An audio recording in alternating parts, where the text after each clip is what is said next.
Welcome to the Knowledge Entrepreneurs Show, where we celebrate the innovators driving change in the education industry. At Edison OS, we've worked with over 500 knowledge entrepreneurs to turn their edtech ideas into profitable businesses.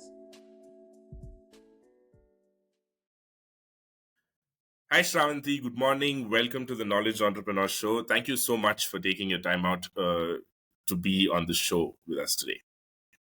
Hi, Jagan. Thank you so much for getting me here, a platform where I can express my journey and share it with people. Thank you. Gratitude. Great. It's our pleasure and can't wait to get started. Shravanthi, my first question. Um, I went through your LinkedIn profile and it says, you're a jack of all trades, but then something that stood out was operations.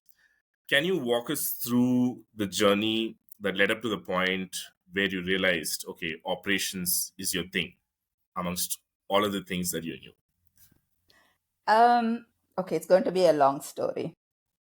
I started off my journey with, as an HR profile where I would sit, make calls, get people work, get on job interviews, see that smile on their face when they get the appointment letter.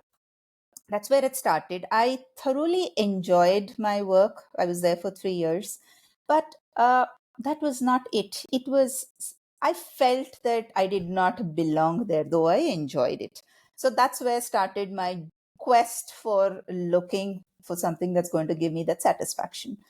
And if you see my profile, I have actually tried various things. I worked for a media house. I worked with a research profile. I worked with an animal organization. I've tried my own stint. I did all of this. And the common thing in all of this has been where I have learned. Every time I was learning something new, there is very little repetition which was happening. And the moment I realized, and the time came when I have understood that I have learned everything. Is it what I am enjoying? And I would realize that no, this is not for me. And that's how I have moved on. And then came a point where I ran out of options, to be very frank. I was like, okay, there are some things which are a no no for me, some things which I could have tried. I've done all that. And that's when I got into the ed tech industry. My first employer, thanks to him, he gave me that breakthrough. And that was the time when I was in that classroom and amongst those 54 children, utter chaos. There was violence on one end, there was screaming, they were running around, and in that chaos I could find peace. And that's where started my journey, and that's when I realized that operations, setting that process, building things in an order, streamlining, so that's where I excel at. That's what gives me peace. And that peace came out not when I'm working for a software organization or if I was into running my own stint. That came when I was amongst children, amongst that chaos. And that's it. There has never been a looking back after that. Very interesting that you had to find operations there in because operations itself, I've heard, is a very chaotic thing, and bringing process to the way things operate. It's interesting that you have to link that to a classroom. I think you're talking about your Teach for India stint. Am I Correct. right? Okay. Yes. So how did Teach for India happen? You said, you had no link with education until then, right? You had so many other things. So how did that jump happen, and what made you think this could be that satisfactory? This is the place where you would find your thing. Uh, Jaganmohan, I don't know if you believe this, but there are quite a few people who do believe in this concept called as a soul's plan. So, A soul's plan. yeah, Okay. a soul's plan. Plan. Soul, Okay. SOUL, Got soul, it. Got the it. plan. Okay. Got it. So, like I said, I tried various things. It could keep me going only for some time, after which I was not able to keep myself there, right? In spite of supporting it with, an MBA, like an HR, I did my MBA too, but it still could not keep me there. So there was my somebody I knew who was working with Teach for India at that point, and I knew that this is what she was doing, but somewhere she had to drop halfway through, but because that was not her calling, and it was not a very good review. But then some calling came. I have no clue what it is. The applications were to close at 12 midnight, Okay. right? At 10:30 I started my application. Wow. Okay. All right. And it's a huge process. There's a lot of 5, 6 pager application, just an application to apply. Wow. And I finished at about, I think, 2 minutes less to 12. And I just closed. I said, okay, if this is what it is, it'll come my way. Okay. And that's it. And I was called for the interview. I cleared the multiple rounds of interview, and I landed up in the classroom. And still I would say it is a calling. It was my soul's plan that I had to be there. And if not that day, I don't know what prompted to apply. I don't know what called me saying that ed tech is for me. Frankly, when I was young, she would tell me that I should get into education, become a teacher, and grow from there. I would say, Mm. no, you know what? No, I don't want to teach. I want to do something else. But I came a full circle, Right. and it is a beautiful place to be in. Got it. Just a little tangential question here, Hmm. especially with respect to the the topic that this podcast is supposed to talk about. You said, it was your soul's calling, soul's plan. But if that is the case, do you think all that experiences that you had before, you had them only to validate that, if at all you would have gotten into teaching right away without experiencing these things, you may have probably looked the other side and you may have looked at all these opportunities. But having experienced these opportunities before and then landing in the field that you did, I think, was there more conviction that, okay, this is where I am supposed to be? Do you think those experiences helped you in that way? Yes, bang on, you got it. So if I were to get into the education at the earlier or at the start of my career, I don't think I would be here speaking with you with conviction and with absolute peace, and the happiness with which I talk about where Right. I am today. Uh, Having that popular belief, to experience light you need to see what darkness Yes. is, Yes. right? So Yes. that's where I've been. So I Hmm. chose to experience the darkness first. It has not been an easy journey to get to this ed tech, right? Hmm. Though I just brush it off. I just say that I've tried my hands at a whole lot of things, but each time you have to start from the scratch, and especially if it's a new industry, Yeah. it takes a whole lot of you, and especially back then, this jumping from one industry to another was not taken positively, Right. right? There's a lot of negative connotation to that at that point.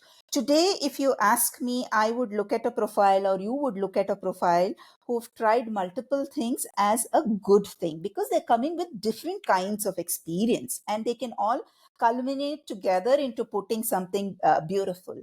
Whereas back then, this was not the exposure, right? So if I were to go apply somewhere, and tell them that I come from the HR industry and I want to get into, let's say, software, I would actually be looked at saying that, do you know what you're saying? Yeah. This is not where you belong. So coming back to the point again, it because I have experienced all those, I know that that is not for me. And Right. the what I have learned, the people I have met, the kind of experience has prodded me to be where I am today and continue where I am. Because I know that whatever I have experienced, if I were to make sure that, I give it back to the society and there's nobody else who will go through the same thing, it has to be started where I am right now. In the sense, it has to be dealt with at the education level. Got it. Got it. Shanti, another question after you kind of described your journey, right? Just on behalf of some of the audience who might find themselves in a position similar to yours, probably a few years back for you, changing industries, right? You said it was not looked in a positive way back in the day. Today, it's not like that. As much as I'd like to agree, what happens today is the process is the same, right? Now, there are two ways to look at it. If there are people applying for a job without relevant experience, and if they reach out to an HR as opposed to a founder, I think these are two different experiences. If you reach out to the founder, you have a higher chances of being given a chance because the founder knows exactly what he wants. But an HR is only told, we need people with this profile and this profile. So, point is, my question from your experience, what advice would you give? How should people position themselves?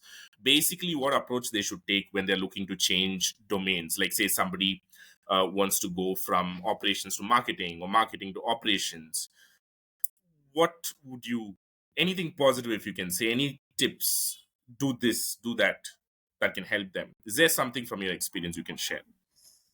Uh, yeah, definitely. My advice would be, Jagat Mohan, I have observed that startups are more flexible, they're more Right, understanding, right, and they're more accepting. And I think you, like you have rightly pointed out, a startup is still run by the founder. right, And he is there managing, having a look into uh, all the actions or all the things that are happening in an organization. Whereas if you go to well established organizations, I don't think you will be even taken into consideration, because the level at which they operate, they need expertise, which is understandable. That's why right. they are there. Whereas if somebody is looking at shifting experience, want to figure out, I think startups are the place. And startups is where they even identify what are your strengths and what are your weaknesses and are ready to bet on it. Right. No, I think that's a very good place to start off for people. Simple change. If people who are struggling to shift domains, forget the big organizations, just write to founders of startups. I think you've got a good chance of getting a shot at an interview at least. Uh, Right. Shanti, yeah, thank you for that. Now, going back to you teach for India experience. You said that the first time you were in the class of 54 students, and then you saw violence, chaos, and everything, and then you've written in your LinkedIn profile under Teach for India that you brought in some practices which helped, which is all fine. My question is this: when students basically are not listening to you, or when they are in such kind of a chaos, how did you manage to convince them, or how did you manage for them to buy in your new ideas, which also would need some discipline to do, right? Let some practice. How did you manage to do that, especially you don't seem to have any teaching experience or having dealt with kids before, so how did you pull that off? uh, I think I so okay, the way I work is I go with an open mind. I wouldn't, I'm not somebody who says things have to be done only this way, things have to be done only that way. So when I walked into that classroom, like you have identified, absolutely zero experience, I was there and I let them be. I just Hmm. let those kids be. And I was observing. I was observing each child, and there, if you observe closely, there would be a pattern. And there is a way that you can crack. Not only kids, Hmm. even adults. Right, Right? So took me close to a month, okay, to even hmm. think of what is it that I would want to do. How do I want to approach these children? So first few days I was struggling. Okay, I was screaming, so my neighbors classroom teachers would come, my principal would come and say, Sravanthi, we can hear you down, okay, don't scream. Then I was like, what do I do? I'm not able to control these children. And that's when I understood that maybe control is not the option, Right, right. right? And I just became a part of them. So I would close all the doors, windows, and there would be utter chaos. I would be a part of the chaos. I would play music, I would dance with them, and I became that child that they were looking for. And Okay. once they had built that trust in me, had that kind of relationship with them. That's when I slowly started bringing in discipline, where I really Mm. didn't have to get into that disciplinary body kind of a thing, but more so where I just had to, strongly tell them, all right, so this is what it is. This is going to be our agenda. Please follow. So that's how it had been. But you're saying before you could say that and they could listen, you had to become one of them, and Correct. then say that it works, not as an outsider or as a teacher. Right. So when you walk into that classroom, Jagannath, they're all young, 7, 8 year olds, okay, and Right. especially when you work with a government school, okay, these are all those children who come from low income, right, who do not have a father or a motherly figure, okay, they see violence, they experience violence, Mm. and they are children, they don't know how to express it. The only way they know to express it is when they come into that classroom, beat each other, abuse each other, and just randomly uh, be themselves. And they're just testing. That's how it appeared to me. They are testing how much they can depend on you. Can they be Right, themselves, right. and will you accept them? And the moment they have understood that yes, you are not there to discipline them, but you're Mm. there more to understand, accept, and teach them, Right, molding them became easier, and also teaching them became easier. right. Shravanti, could you help us with just one or two examples specifically? See, it's easier said than done, right? Being one among them. But Mhm. what are those exact things that you say? For example, some people might, probably uh, play with them, or what did you do to get them to feel that you are one among them? From an activity point of view, or whatever it might be. So, f- what I had started off was with they would love listening to music, phone, Ha, right? right. So, I would play these. So, we had this playtime. Okay. After every day, end of the day, I would tell them, okay, if we are able to finish our agenda, whatever is on the agenda today, you guys are going to learn, finish it. I am going to give you this kind of music time. So we had one day it was music time, one day it was story time, one day it was play. So I had made a calendar, and Right, if we would have finished what we were supposed to learn, then we get to do that, right, right, right? And it didn't have to go out as a rule.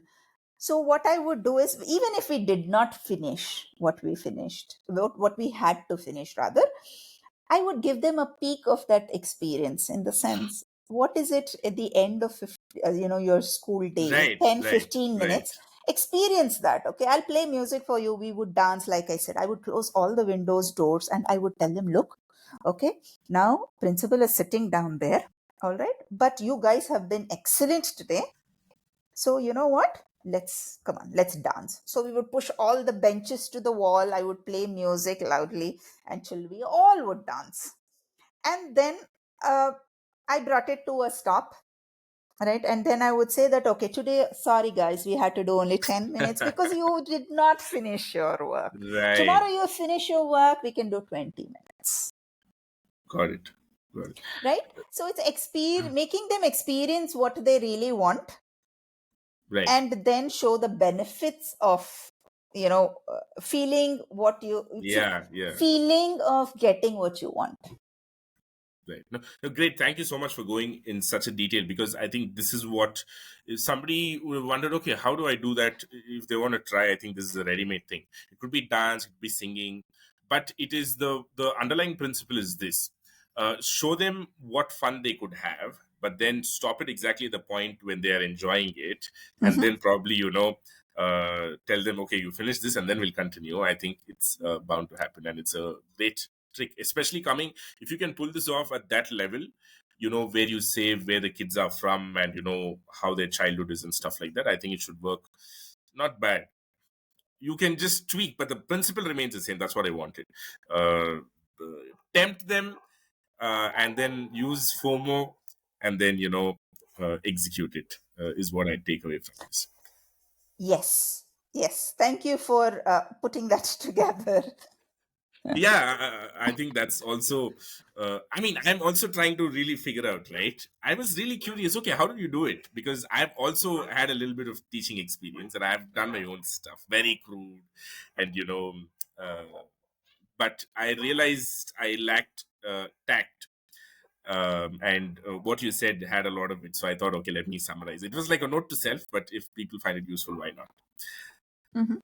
Shanti, from here, Teach for India, you spend some time, and then you move on to your next stint where you talk about Waldorf methodology of teaching. I've heard about it a couple of times. I thought, instead of me reading it, then having a bias, I'd like to talk to somebody who's actually been there, done that. What exactly is this Waldorf methodology of teaching or learning, rather? Um, Now, you must be aware that there are different, methods of teaching. If you want to call it pedagogy, or you want to call it, I would say it's just method of teaching. Right, Like you teach in a classroom, you can teach story, you can tell a story, you can teach. You have Montessori way of teaching. There are different methods that you opt to teach children. So when I was teaching in Teach for India in my classroom, there was something that I had. I just that was the way I connected, and I thought the children also connected very well. I observed, having done that for 2-3 sessions, and then I see there was a lot of receptiveness from the children. So I would do teaching was done primarily storytelling. I mm, wouldn't read the book and explain. It would be a story, and then would be only the reading for them to, understand which part of the book we are doing. right. So that brought me to my next stint, which was with Waldorf. Now, Waldorf is basically so there's somebody called as Steiner. Okay, Mhm. Steiner was, yeah, he was in 1800s, who actually taught children in a mill. Okay, there was war happening, and these war zone children did not have school to go to. Okay, he observed that the parents, primarily the mothers, were struggling with children, and they also had to put food on the plate. So these children were just not doing anything. So Right. that's when he started picking these children up and teaching. Now, the way Waldorf works is there is no curriculum. Okay. We have books, but there is no curriculum. Children are not taught saying that, in grade 2, this is your book, please read this. No. Okay. He says if your child is 6-year old, Mm-hmm. he should know this. If he is an 8-year old, he needs to know how to add, how to subtract, how does division work, or he needs to know, let's say, how to recognize alphabet. Right. This is just examples I'm giving you.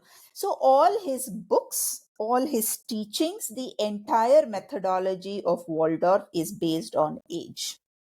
Mm. Age appropriate learning. Yes, it's only age appropriate, and you have thousands of books in which you have to read. You pick, as you are a class teacher, you decide what you want to teach your children. Right. You don't have a fixed curriculum. So that's how it goes for all the way till grade 10. Got it. And what has been your personal experience or opinion as opposed to the ways you would have taught from, Teach for India would have been different as compared to this, right? How did you see a merit to that, or what are the pros and cons of that from your experience, Shanti? Um, I think it's an absolutely the best way. Oh, Right now, wow. I would say it is the best way you can teach a child. You Okay. want to teach a child not because he is going to give a competitive exam or he's going to give Mm, exams. If you want your child to learn for okay. life and become an individual, Right. that is what you need to opt for. And now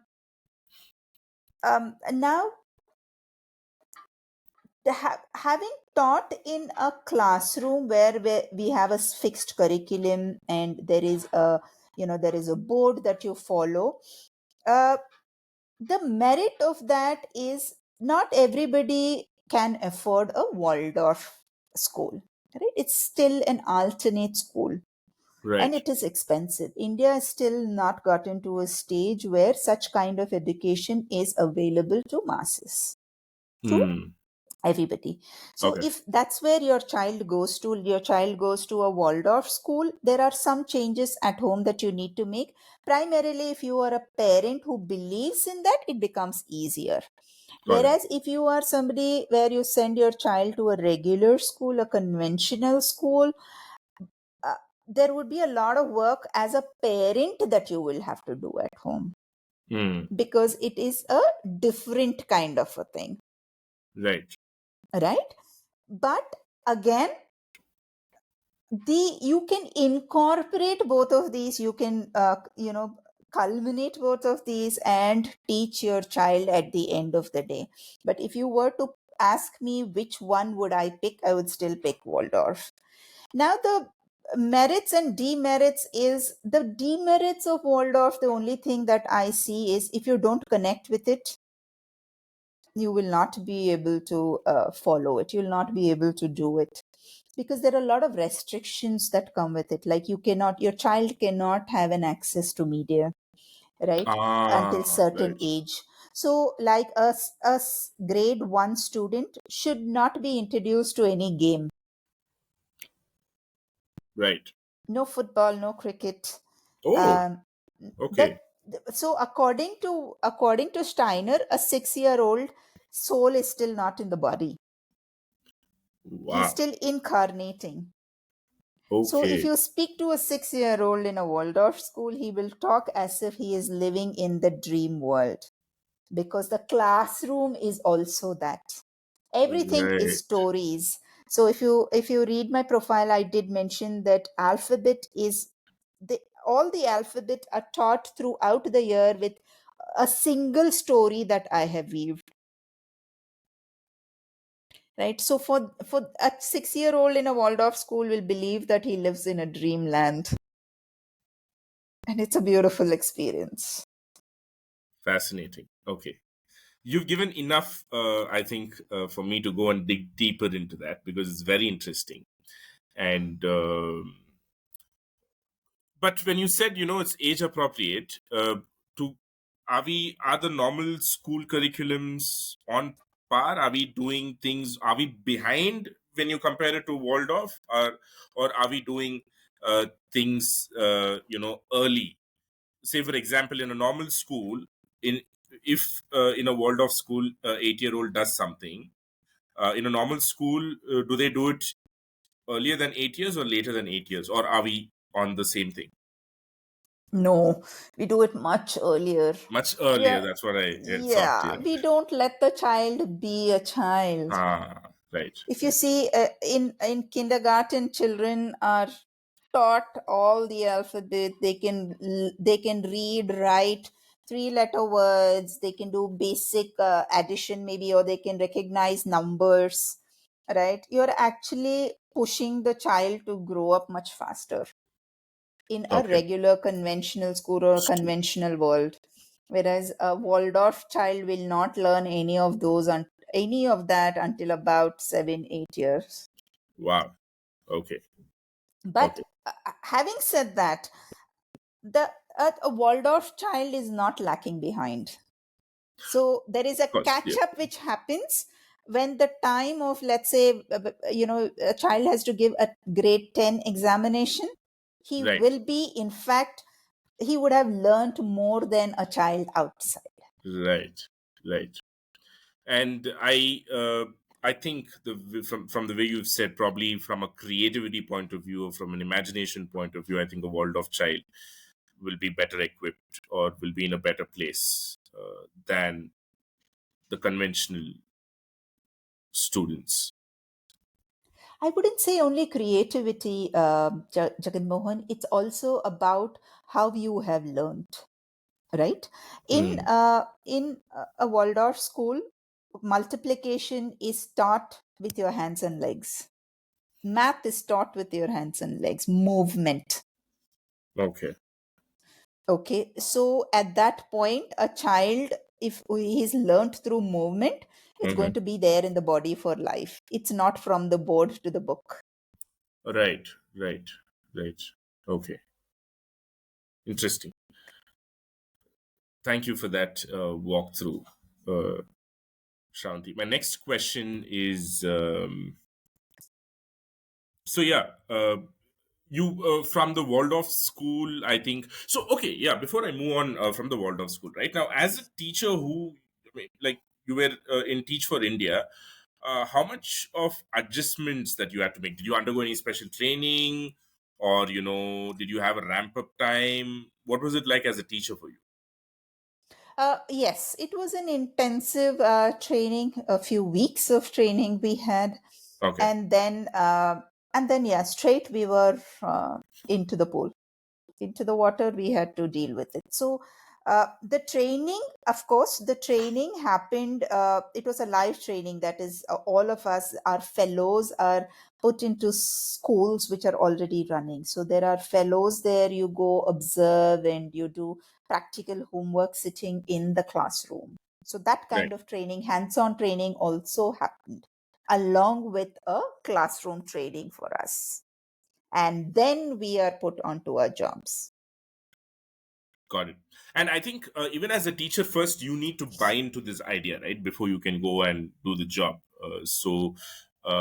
Is that a big part of the interview? Do they find out, do you believe in this, or they just look at it like, what? I mean, it's a job, and this is how a job is done. You need to adjust to these rules. Is that how it is?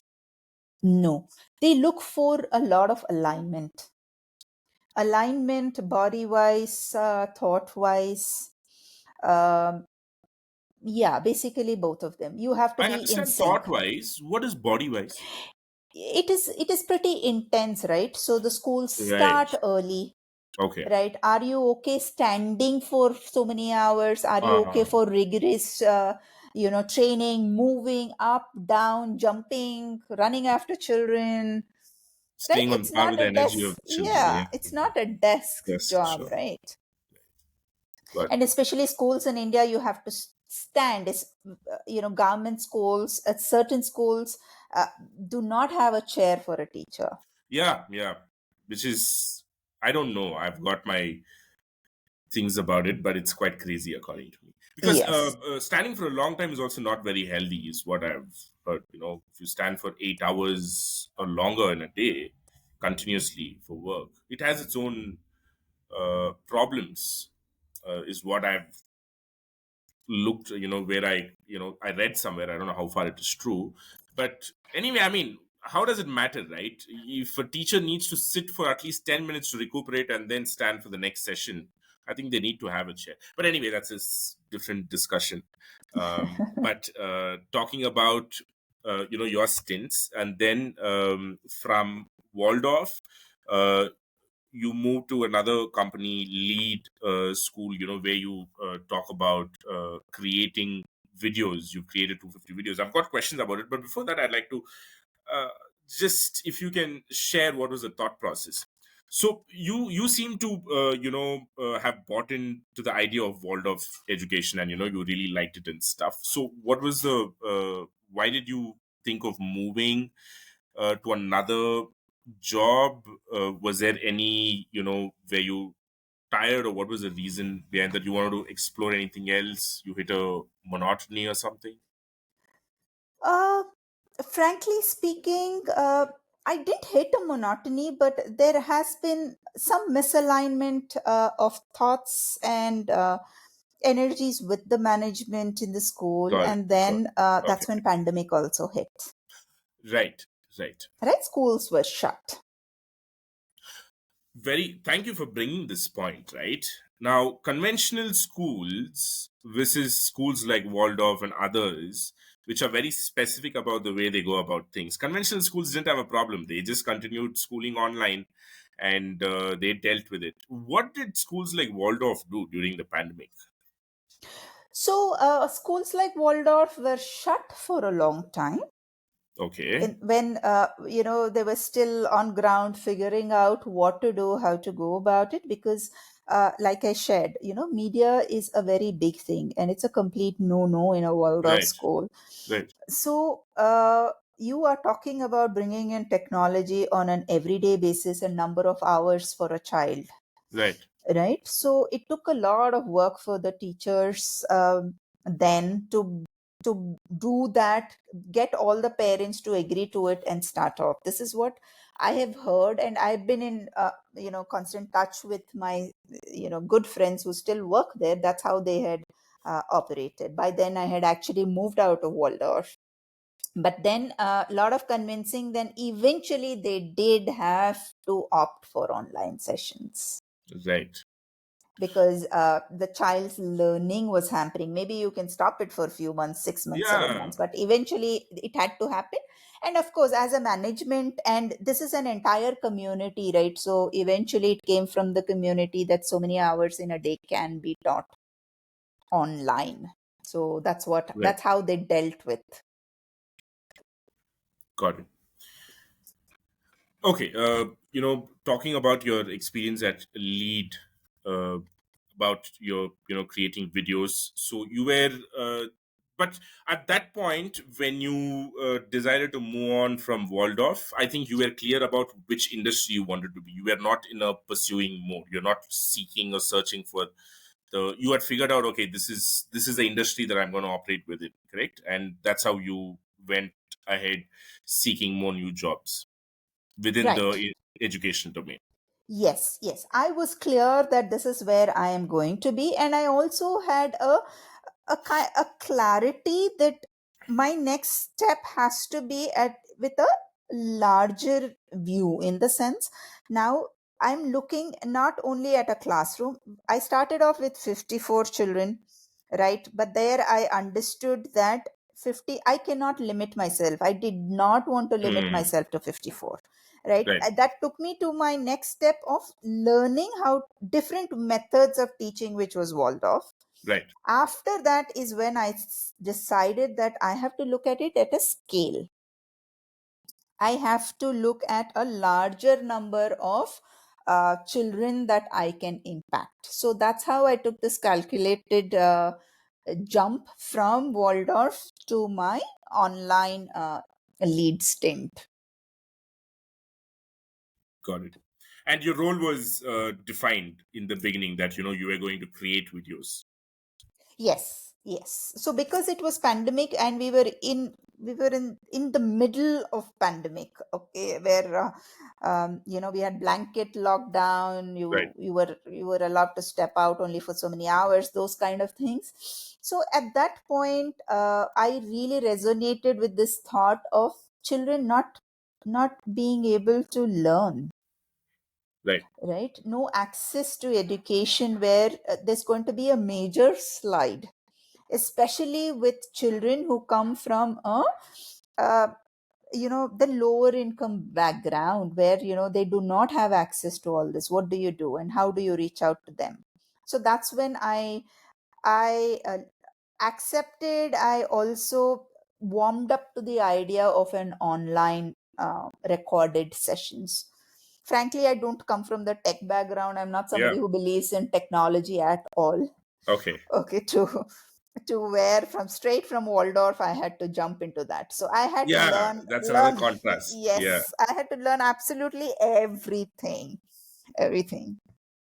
So yeah.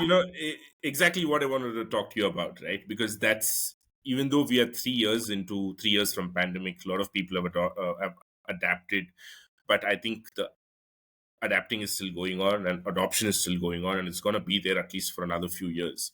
So I have a lot of questions surrounding this, but my first question is, what are the things that you had to learn, um, and how did you first get the job without having any experience? What kind of convincing you had to do? Uh, Frankly, I didn't have to do any convincing as such. Okay. The So because we teachers especially Teach for India had it's a community, right? So and we are sorry, I for lack of a better word, but the common word that's used for us is we are kind of a cult, in the sense whoever is Okay. a Teach for India fellow, there is some amount of similarities that you would find. Huh. Okay. any Like a any brand. Like a brand. Yeah, like a brand, we all think, operate, work the same way. We are also taught to work like that. So, a lot of things go into us being a fellow. And Mm. there is some amount of sought after for Teach for India fellows, Oh, right. Okay. because we are also put through a lot of rigor. When you go into those schools, there is a lot you learn, right? You Right. learn hands on, you learn there, and there's a lot of um, mental what do you say? I wouldn't say trauma, but like there's a lot of mental change also that happens in a person when you take up a Teach for India job. Got it. Makes you a better person. That's it. End of it is you are a better person when you finish the 2 year fellowship. So somebody had reached out on that group saying that we are specifically looking for Teach for India fellows. Mm. Right. Right. So it is a closed community. It came up on that group, so that's how I have applied, and it just took I think a 1 hour of chat with the head of that organization, and that's how I got the work. Got it, Shanti. Shanti, I'm just gonna step back a little bit, especially after you shared what Teach for India is, right, and what kind when people look for Teach for India fellows. For those who are listening and who are teachers, looks like from what you've said, if you've decided your career is going to be in the teaching thing, probably a good place to start would be do this 2 year Teach for India fellowship, right? Can you talk a little bit more about that? Like, what is it about? How does one go applying for it? Do they only take so many number of fellows a year? And is it only for 2 years? Yes. Um, they do take only so many number of fellows each year, right? And it is only a 2 year fellowship. Okay, Right. However, some of them do get an option to do a 3rd year fellowship. At least when I was there back 6, 7 years ago, we did have this option for doing a 3rd year. But that is provide you will be able to do that provided the school that you worked in requests that you continue for another year. got it. It's not which is available for everybody. So there's a lot of inner work. The school principal has to reach out to Teach for India. You have to reach out to Teach for India. Everybody has to be in sync, that kind of thing. But Got it. essentially, it is a 2 year fellowship. And yes, it is an excellent platform if you want to start your career and get into teaching and stay there. Having said that, I would also it comes with a flip side. Yeah, yeah. A lot of hard work, a lot of resilience, belief in what you are doing more than anything, because it's a very, very tough job. Uh, especially on ground when you are in schools which do not welcome you. You are not welcome there, Okay, okay. right?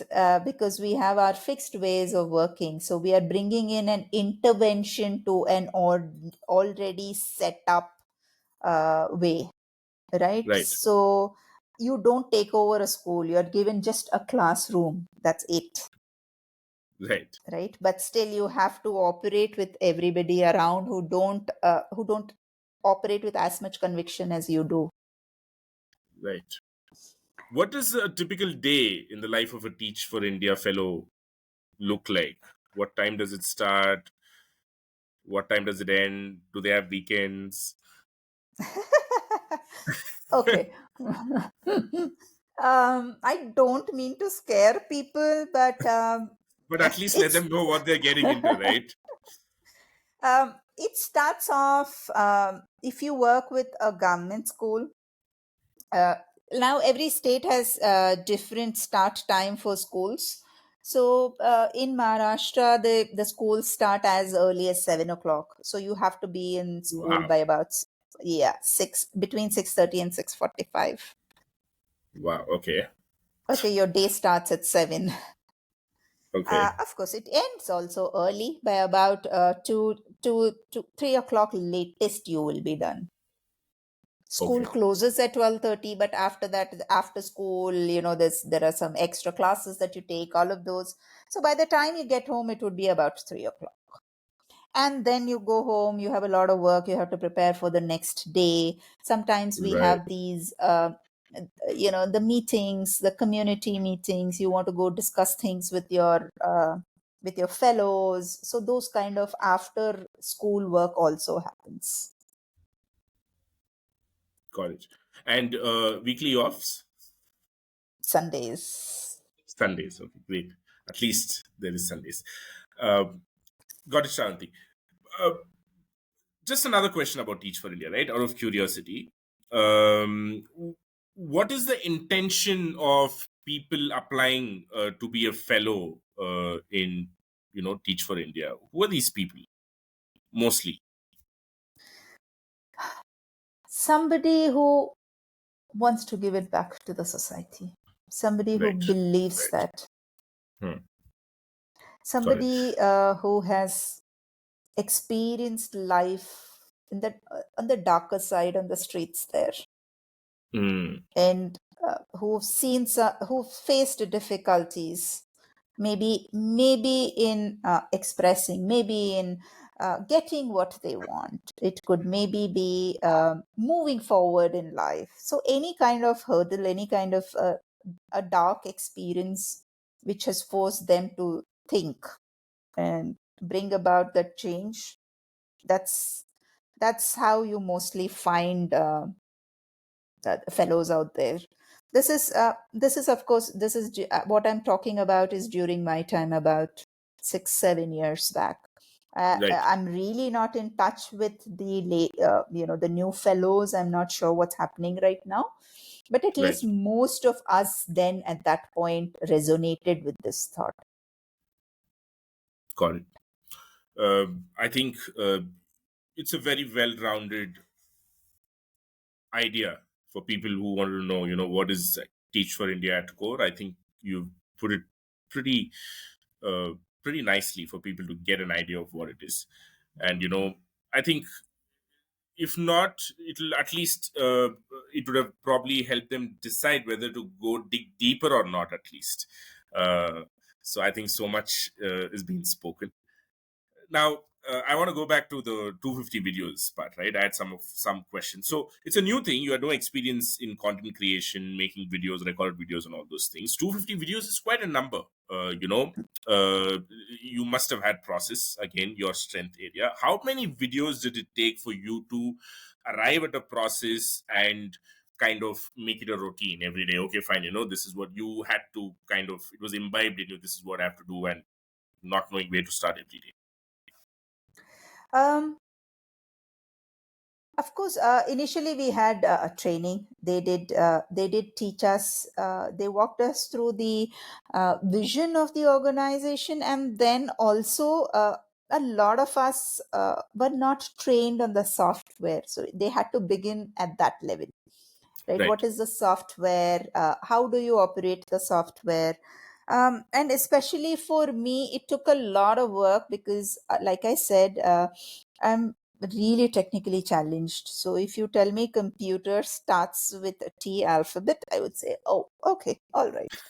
So that's where I am. And I had this conviction that I hated technology.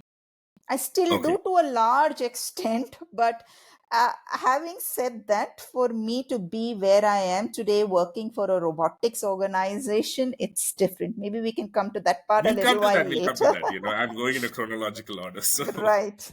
So it started off there where they had to train us. And for me, it took, I think, longer than the rest of them because I had to learn how to make these videos, which was challenging for me. So, right. first, I would say a few weeks, maybe for a month or so, it was Hmm. extremely difficult. There were times when I would actually go to my husband and say, "Where did I land myself into? Do you think I can really do this? Did I do the right thing?" Uh, but like I said, the only thought that kept me going was the idea of the video going out to children and them learning. And Right. having that, I can put my learning into those videos and give it out. Hmm. So initially, I would do only one video a day, record it, edit it, make it ready for children to view. It took me so much time, just one video a day.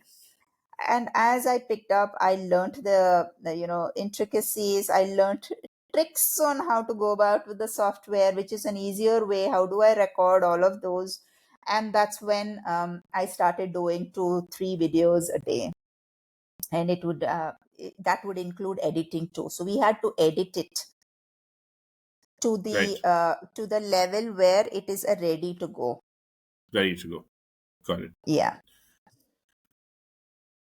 The tools that you're talking about, what are the tools that you used to create the video? Was it a proprietary software from the company themselves, or was it Um, like tools that are no. available outside that you subscribe to?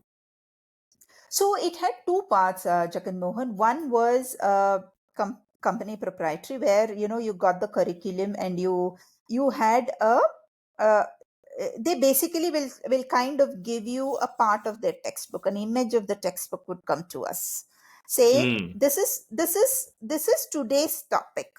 Okay, the Mm-hmm. learning outcome is this. How Mm-hmm. you do it is up to you, kind.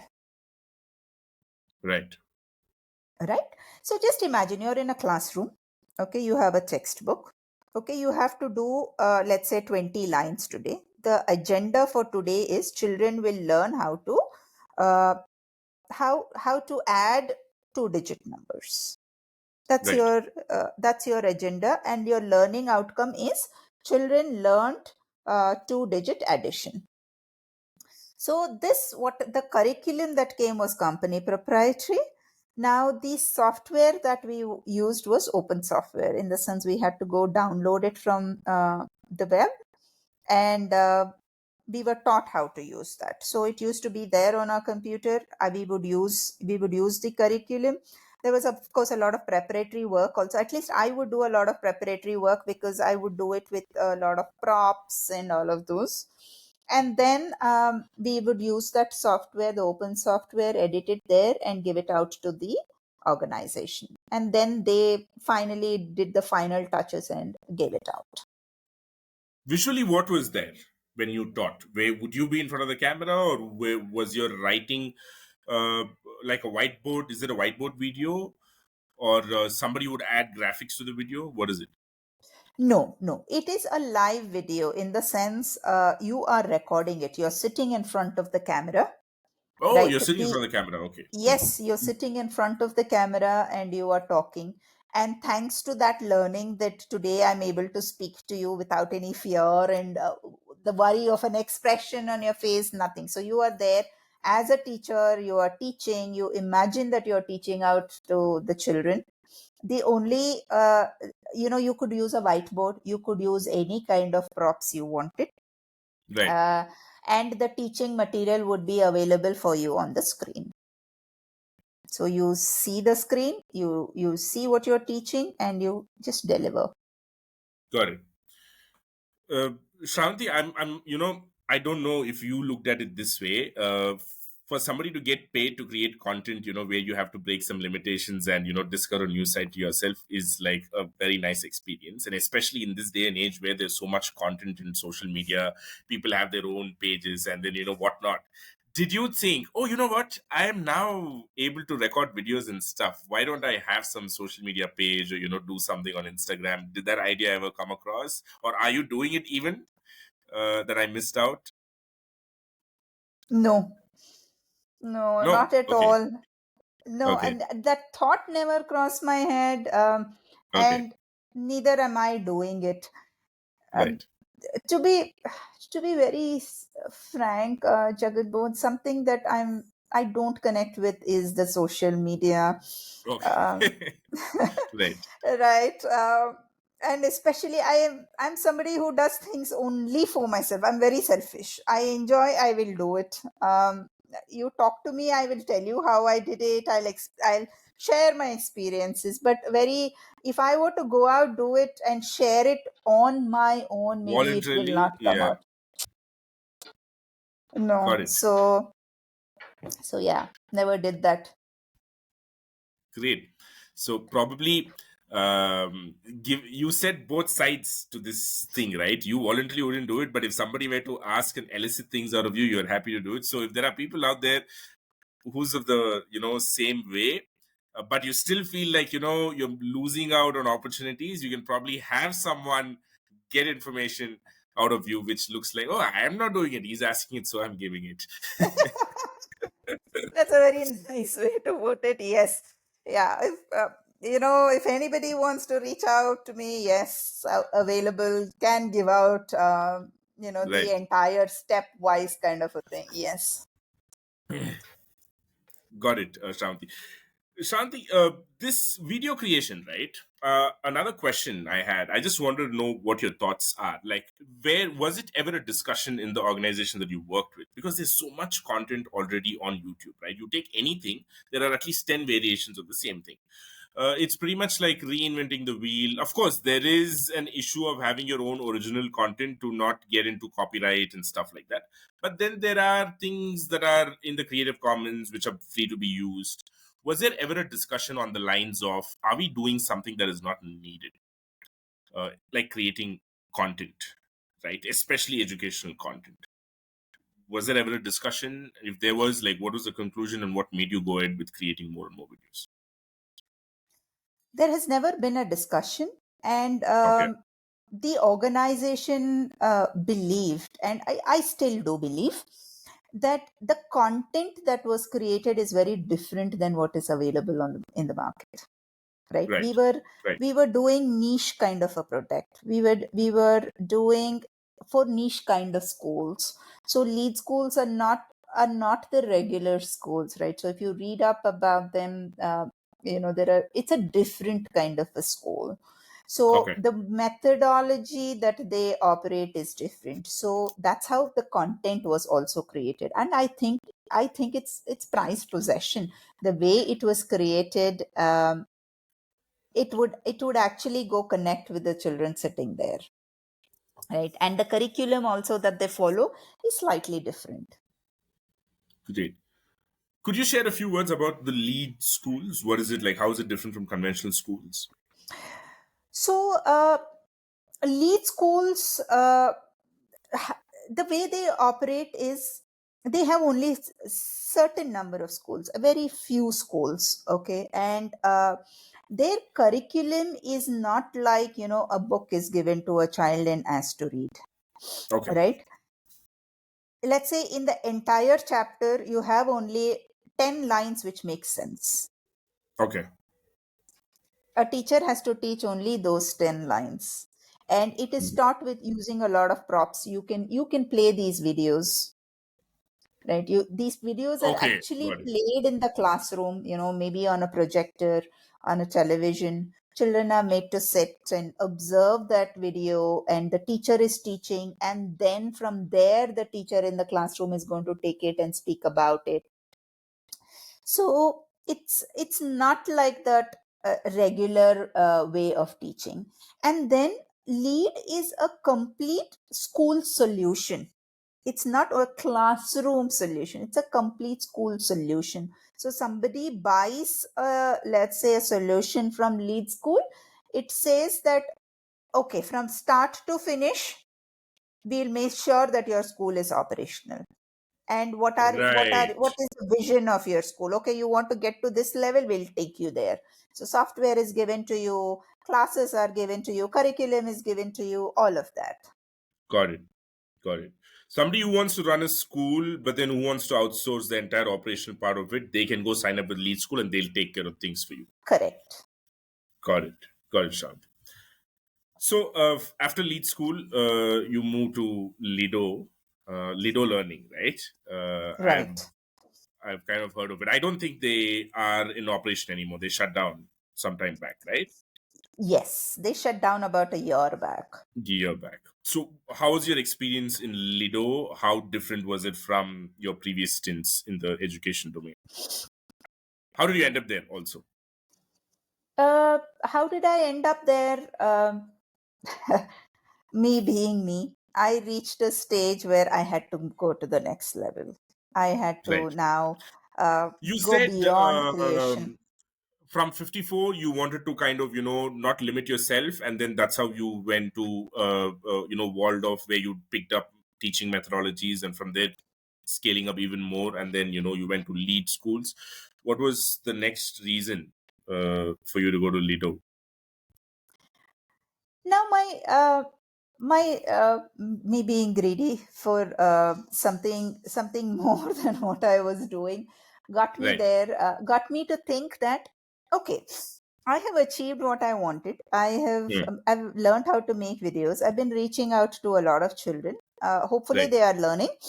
Hmm. Feedback from Lead School had been that, yes, your videos are reaching the children, and the learning outcomes are happening. Their Right. test scores are pretty good. So you're Right. doing a good job. But then that's it. What after that? I had Right. so much that I had learned. And I didn't, now I wanted to get to the next level where I don't limit to only children. I move to teachers now. Mm. Yeah. Got it. Right, I am actually becoming the roadblock. If I was to continue with Lead, it'll be only me. I would be teaching children year after year. But Right. no, if I were to scale, I have to look at more people who will learn, more people who would take this and go to the next level. So it's Right. like that, that atom bomb that that you learned in school. Mm. One thing goes into four parts, and then those four parts go into another four parts. So that's something that I believe in. So Mm. that's how I started looking for options, and Lido came my way. And that what they offered was very exciting at that point. They were Okay. offering something which is a culmination of whatever I learned from the tech industry. it's Right. it's about it's about teaching, it's about training teachers, it's about quality, it's about talking to parents. What is it that they are expecting from a Lido? And how do I deliver? Critical thinking, strategy, all of that was involved. So I found that very exciting, and I took it up, and that's how I landed in Lido. Got it.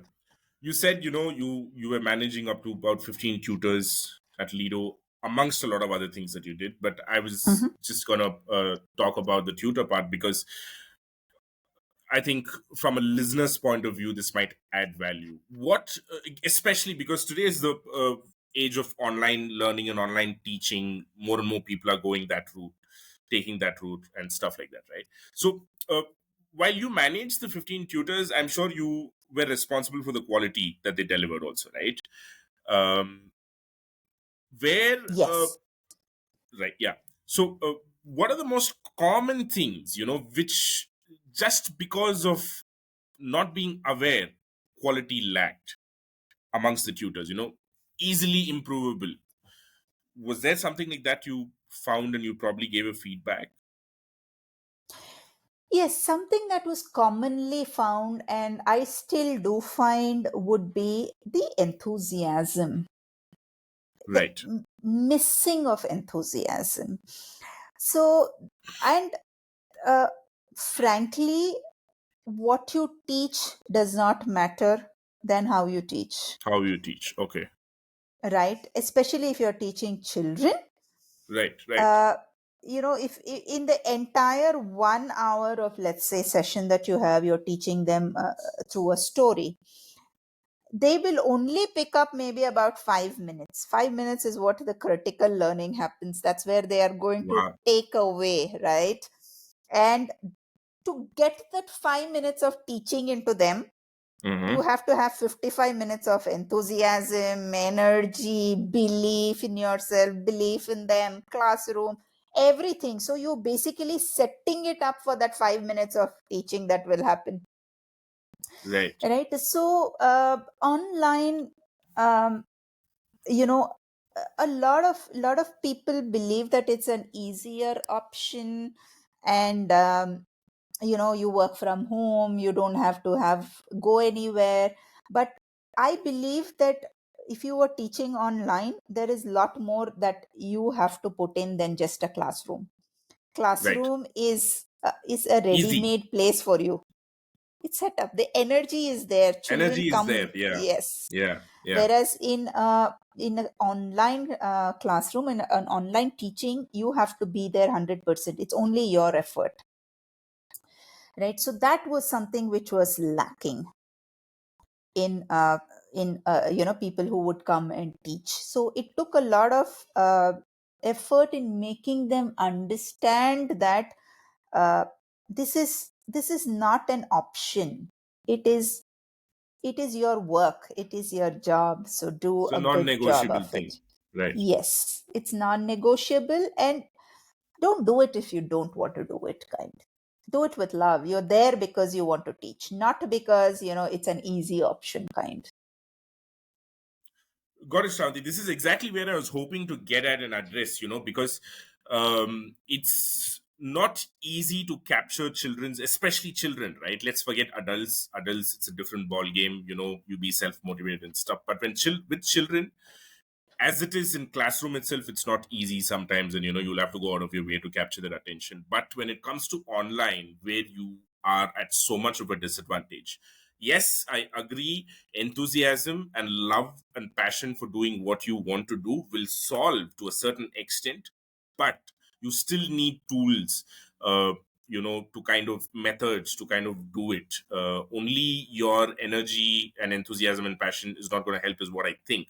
It is a very important part of it. It is a non-negotiable. But apart from this, what are the other things that people had to kind of pick up, or were props used? How exactly did you manage to achieve uh, this lack of thing that you say, that engagement? um, I'll give you an example where we adults, we reach to a place where we think that a lot of things do not matter. Like, let's say, for example, the background in an online classroom. You, as an adult, a mentor or a teacher, might think that it's just a background, it does not matter. But when you Right. are on the other side, right, and if it is not a nice, clean, neat background, children are distracted. If children are Right. distracted, you are not achieving the reason you are there.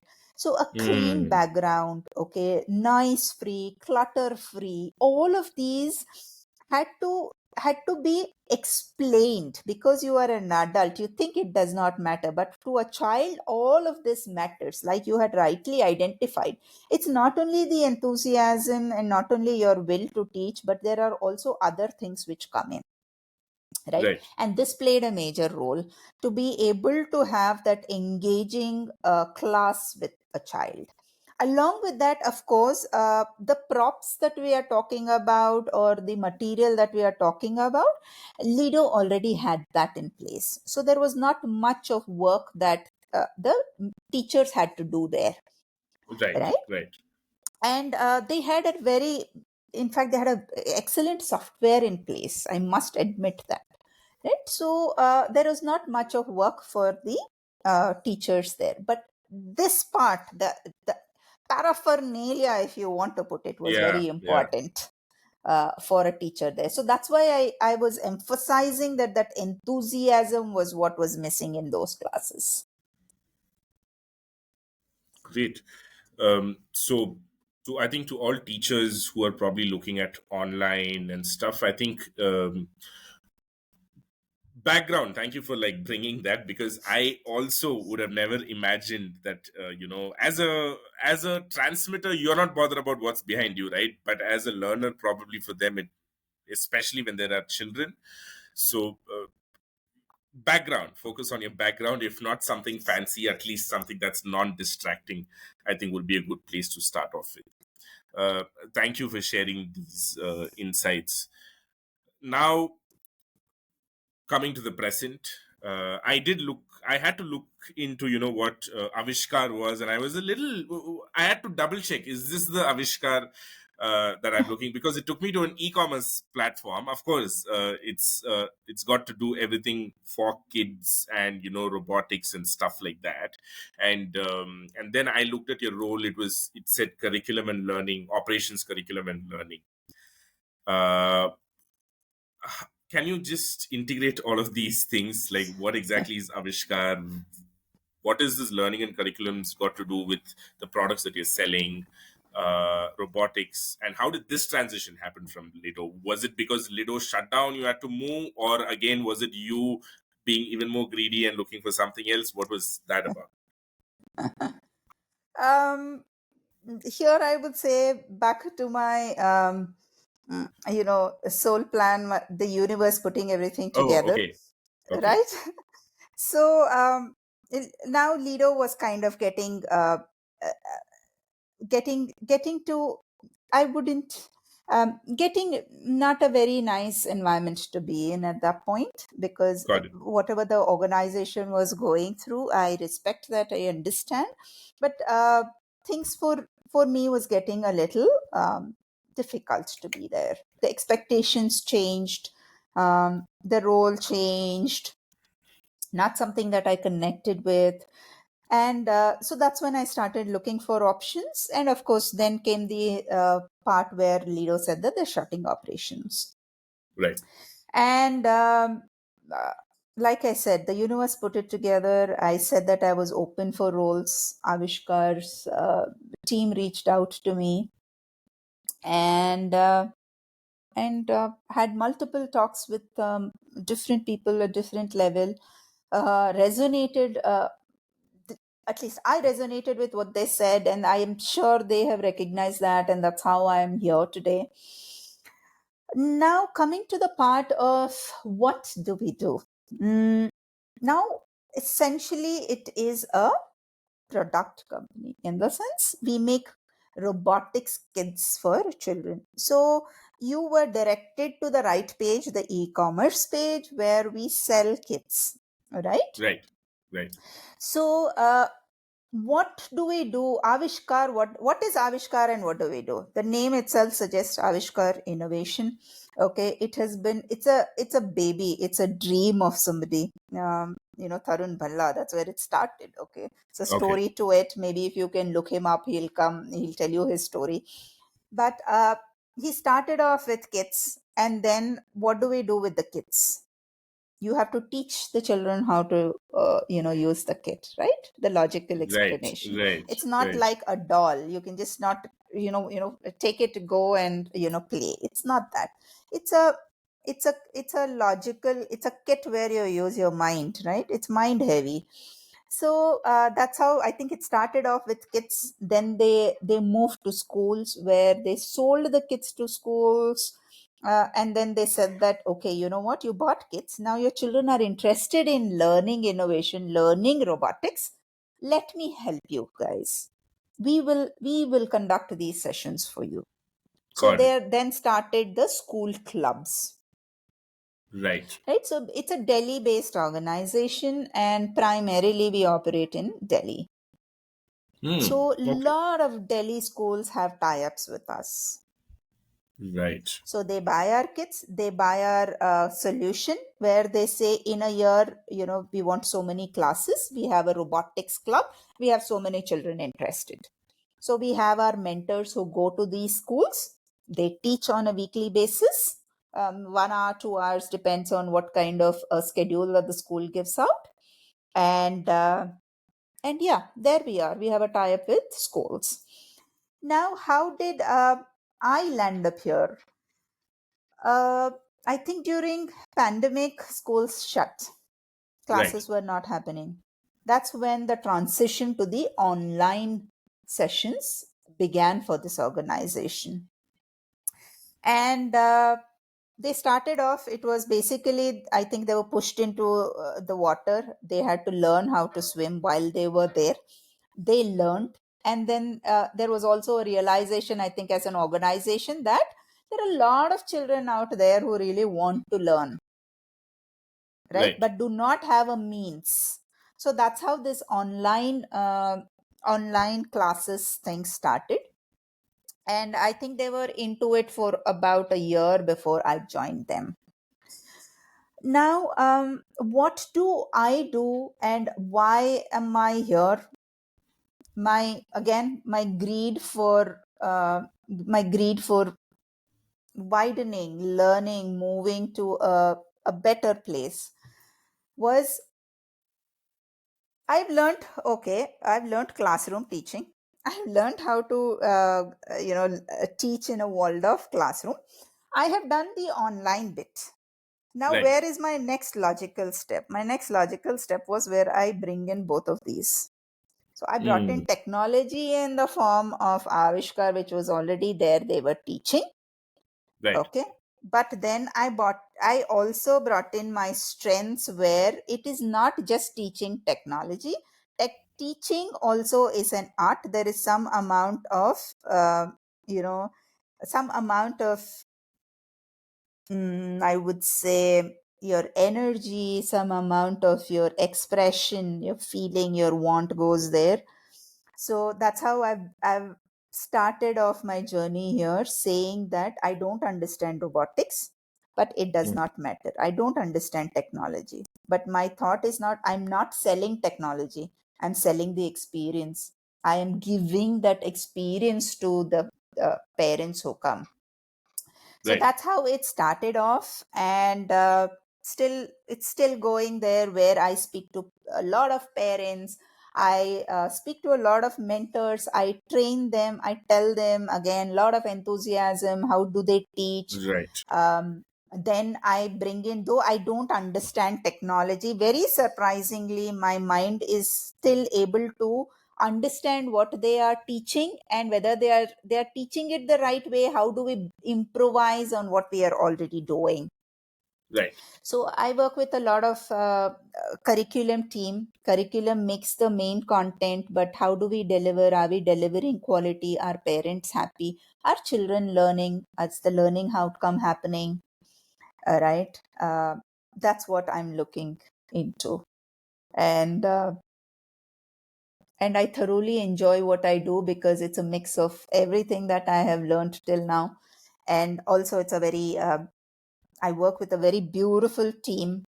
Uh, Somebody who's very accepting, I would say, gratitude, because I come from a non technical background. All Yeah. of them are hardcore technical people. So I have that. So I am basically that outsider who sees things from the Right. outsider. So I have that view, and that's how I operate there with my team. Cool. You said Avishkar started off as a company that was tying up with schools, and then they would sell the kits, and then a team would go and train. But after the pandemic, you said that they became a B2C company. So now they are directly teaching to students without schools in between, right? Am I correct? This is only, yeah, B2C is one part of a business One unit. part of It's it. one Okay. business unit. We Right. still are very active with With school clubs. schools. So yes, we do B2B2C also. And now we have also bifurcated into teacher training. So another part which I really Mm. connect with is the teacher training. So uh, we are into people who want to take innovation to the next level, either personally or they have a small, let's say, activity center they themselves want to Right. teach. Okay, Right. so now we teach them on how to conduct these robotic sessions. um, how do you basically teach innovation? How do you inculcate? How do you bring about that want for children to learn a subject like this? Got it. Is this already being implemented up? Have people taken up your intellectual property, and have they started doing this in their activity centers as a business? Has it started yet? Oh, yes, it has started. We started this, I would say, somewhere around, I would say, October or so last year. Till then, we were doing it in a very small scale. But then we realized that this also is a very important part, and that's how we started. We have a lot of partners, we have partnerships with activity centers. Then we also have these resellers. So now we are actively into this. So if you see, we have also started promoting it on social media, primarily LinkedIn. uh, we see that there is a lot of interest in adults also wanting to learn this, and then you know take it from there, either in tier 2 cities, tier 3 cities, or in their community. So I've been to answer to your question is, yes, we have been Yes. actively taking it up. Great. Could you just share for listeners who might be wondering, what's the business model like? What is the investment like? What is the kind of returns they can expect? Or can you just talk a little bit about those things? uh, the investment, I would talk about, I would keep the B2 B2C, that is the school clubs bit, aside. I wouldn't talk about that, but Yeah, because yeah, that is yeah. a very simple process. I will get down to the teacher training bit, Okay. which is where what you're talking about, what is the kind of Yes. investment that somebody has to do. So this investment is a small investment. Okay, it can vary depending on your capacity. It could be anywhere between about 50,000 to about 2 to 3 lakhs, the kind of package that you want to buy, Okay. right? We also have models where you want only the curriculum. You can buy only the curriculum. You are looking at only the training will be provided. There are people who want to do both, because that's when it makes sense, right? Yeah, yeah. So then the investment would be anywhere between more than a lakh, right?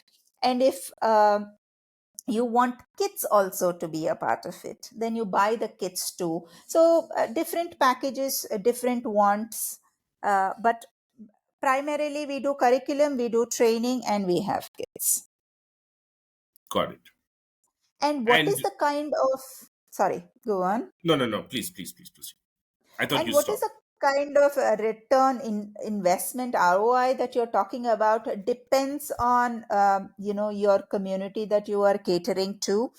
But my observation has been, the feedback that I have been getting from all these partners is, initially it's a little tough, especially if you are coming from tier 2 and tier 3 cities, because it's a very new concept.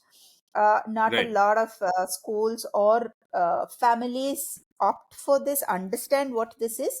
But the moment you have that kind of a community or a city where people are looking for this, it's a very lucrative thing, because this is not something which will stop now, right? You're talking about Yeah. teaching skills. It's not only technical skills that you're teaching, but there's also a lot more which goes into the into robotics, right?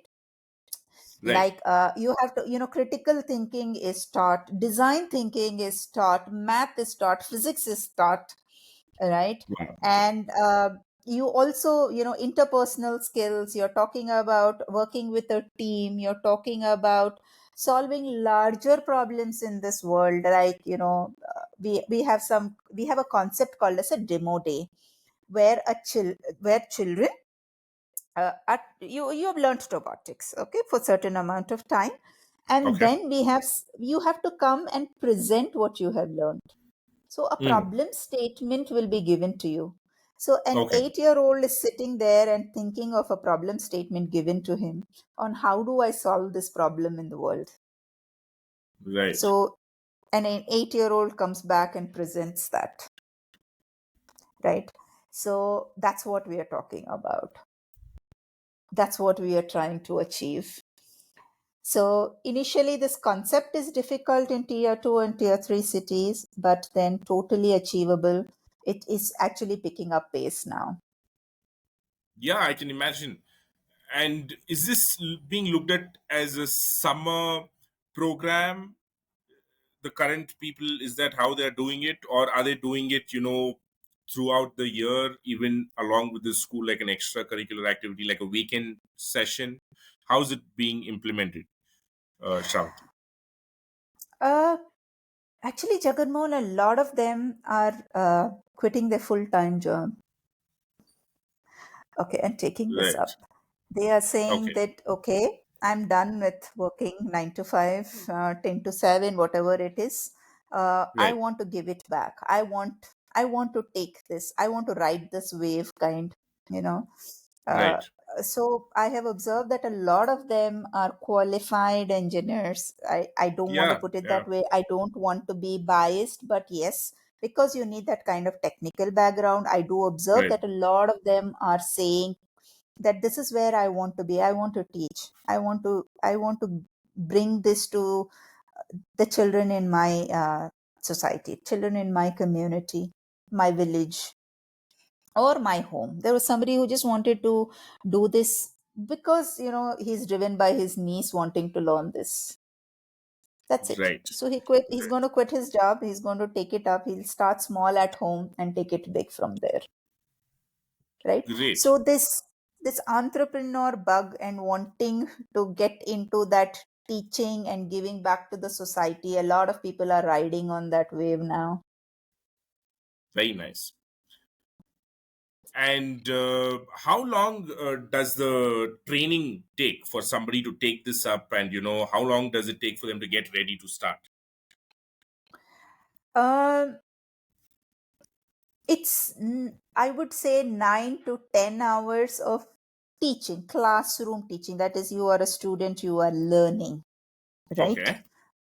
But on in the background there's a lot more than that. Maybe there is a good amount of 25, 30, 40 hours of work that you have to put in Ah, personally, got it. right? What we do is, see, it's a very vast topic and it depends on on individual. You are taught the concepts. Now how do you take it from there is up to you, right? Right. So it depends on the individual of how much learning can you do and what can you where can you take this learning to. So as an organization, if we were to do teacher training, we would say it is about 9 to 10 hours rigorous training. After that, it is a lot of work from your end and support from our end. Got it. um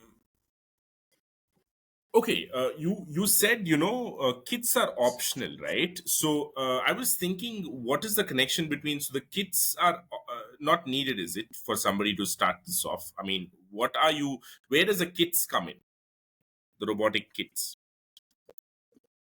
No, no, no. Sorry if I have, if I've come forth like that. But no, kids are, they're Very very, much very part of this, important. right? Without, yes, Right. Right. without Right. kids, none of this will happen, because Correct. Got it. these are Avishkar kits. Okay, they're specific. The design is specific, and the Got it. curriculum that is made and the training that you go through is also specific to these kits, Got it. right? The Got it. concepts might be science concepts, math concepts, but it is close to Avishkar kits. So without the kits, there is no point taking this training at all. Got it. Got And it. the training is on the kit. So you are taught how to make robots, you are taught how to make it move forward, backward, all of those. Got it. Got it. And let's say if there are 10 kids, okay, in your activity center, do you need 10 kits for 10 kids? Not necessary. Okay. Not necessary at all. Like we recommend maximum of about 4 children per kit, not Per kit. more than. Got it. Right, if you're running an activity center and you're on a low budget, you can look at maybe 4 kits per session and have about 20 children work on it. Got it, Shravanthi. So what's next? have you have you hit that point where you're like, okay, that this it's the same now? No, no, not yet.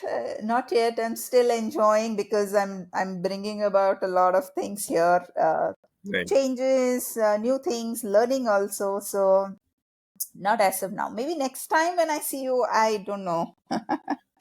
I I know, don't I know know. what I else. mean, Frankly, I don't know what else I want to explore now. I haven't thought about it yet. right.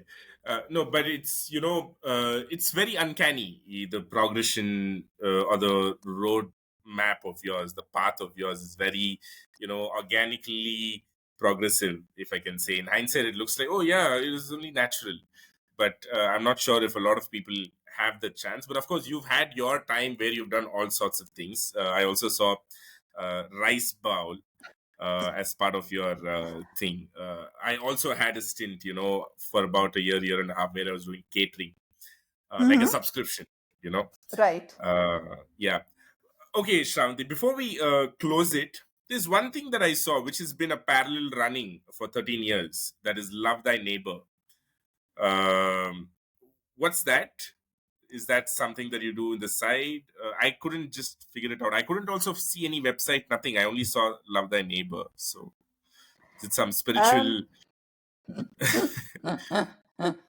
No, no. Something that is very close to my heart.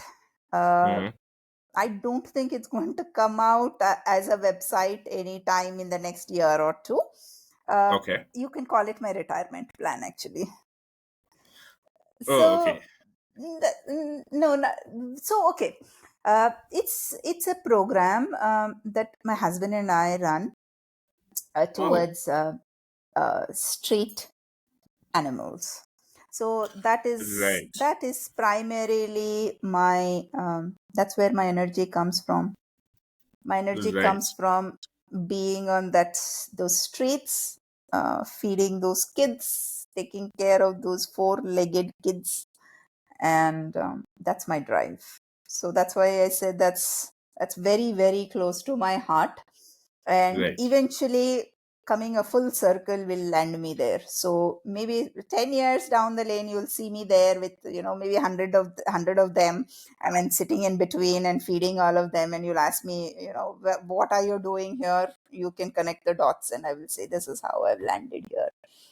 But I would really like to speak about this a little if you have another 5 minutes.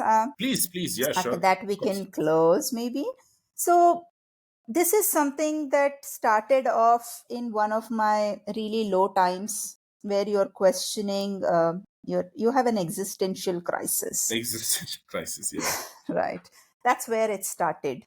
And Right. that's when I found a lot of solace in being there with those street animals injured, not able to move, pups, not enough food, those kind of things. So I got trained to do certain amount of first aid on them. Like my Right. husband is a level 3, I'm a level 1. So that's where it started, and that's how I met my husband.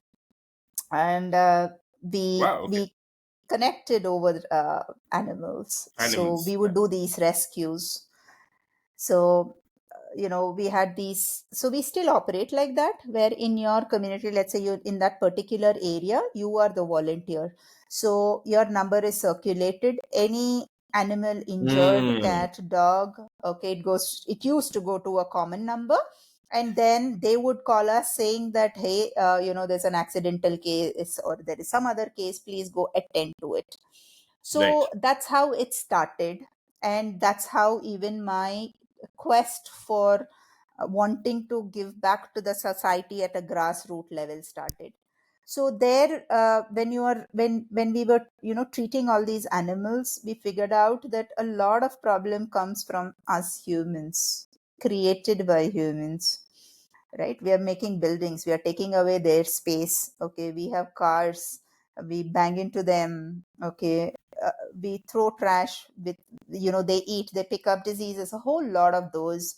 And then that's when I met a lot of people who were unaware of all of this, right? Who don't know, who are not educated. If they were educated, if they were aware, somebody taught them how to be, it would actually be a better place. And the primary way we work for Love Thy Neighbor is we take a community wherever we have lived. uh, we take those street dogs, we get them neutered, so that the conflict doesn't increase. Right now we are in a conflict, right? We are growing, I think, faster than they are growing right now, and we are Okay. we are capturing their space, their resources. And we are not doing anything to help them, and the only way is that we control their population, because we are not able to control human population, Right. right? So we advocate neutering, we advocate keeping the street animals healthy and being friends with them. So we tell people, do not take them home. You take them home because you fall in love with a pup. How cute, how fluffy, nice, you take them, but it's a lot of responsibility. Yeah. They're actually worse than human children. Human children after 3 go to school. These kids don't go to school, Yeah. Yeah. right? Yeah. They are there. They are your responsibility. So we tell them, don't take them, get them neutered, let them be on the streets, feed them every day, vaccinate them, and let them be.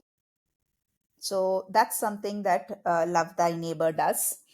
So we do a lot of on ground work, and we are slowly building community, also promoting this. And especially in the city that I live in, we are over good 15,000 of us who believe in this concept and working Oh, towards this. wow. That's a lot of Now, number.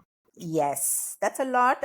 Everybody is doing independently. This is something which is very close to our heart, my Right. husband and I, and we are doing it at a smaller scale. Eventually, would want to take it to the next level. Wow. Great. Good luck, and all the best for that, Shanti. I think, yeah, more than one ways we've spoken about giving back to society today, I think. So, something to be grateful for people like you, and 15,000 people in Pune, right? You're based out of Pune. Correct. Pune. Right, 15,000 is Yes. great. I should. This is there all over India. Love Thy Neighbor is a community that's all over India, is it? Or it's just limited to your city or house? So this is Jagmohan. If I want to be let explicit, this is something which is very close to only my husband and I, as a concept of Love Thy Neighbor, right? As something which we Oh, this want was to promote. started by you, and Yes, Love Thy you Neighbor. brought together 15,000 people. No, no, no. 15,000 people independently work. Got it, Okay. got it, got it, got It's it, a community, it's a larger community, got it, right? got it. All of us do it independently with the belief that we have a common belief being this, right? Understood. And whatever capacity that they can work, they do. But primarily what we believe in is get them neutered and leave them on the street. That's something that we Right, really believe in. And right. that's what we want to also promote. Got it, got it. Let them just be uh, the way they are, but in their habitat, the natural habitat. That's better. Yes. Scalable approach. Yeah, Mm-hmm. got it.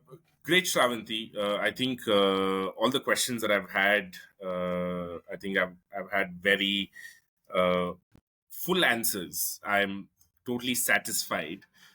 Sometimes you don't get.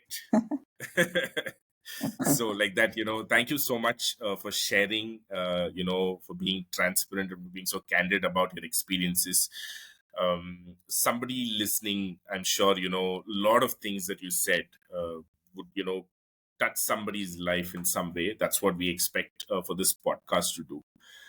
And I hope and I believe this will do that. Uh, Also depends on our distribution, which we're working on. So thank you again. Thank you for your valuable time. It was a pleasure having you on the show. Thank you so much, Jagan Mohan. Again, I would say that it's my soul's plan that you have reached out to me. I didn't know that there was a platform like this. Somebody is doing this. Thank you for choosing me, asking the right questions, and for me to be able to answer and give it back to the society in my own capacity. Thank Thank you you. for being that medium. Thank you. Thank you so much.